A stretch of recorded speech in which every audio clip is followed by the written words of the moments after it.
ของแซ่บแล้วแต่ผู้มักครับมักไผมักมันแต่ละคนมักบ่คือกันมันก็คือความสุขที่คนเฮามีบ่ซ้ำกันนั่นล่ะครับบางคนมีความสุขที่ได้กินอาหารหรูๆแพงๆวิวหลักแสนหลักล้านแต่บางคนแค่ได้กินข้าวฝีมืออีพ่ออีแม่ได้กินข้าวน้ำทงน้ำนาแนวกินเก่าๆที่อีพ่ออีแม่พากินมันก็สุขใจแล้วครับต้นทุนวิถีชีวิตที่แตกต่างกันมันก็เฮ็ดให้คนเฮาสุขไผสุขมันว่ากันบ่ได้เฮาถูกเลี้ยงมาจากแนวกินแบบใดเฮาก็มักอันนั้นบ่แปลกหรอกครับ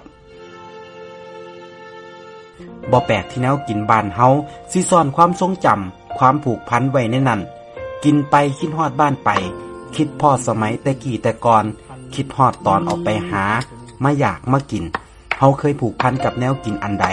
ไปอยู่ไกลบ่ได้กินคือเก่าเฮาก็อยากหวนคืนกลับมากินมันอีก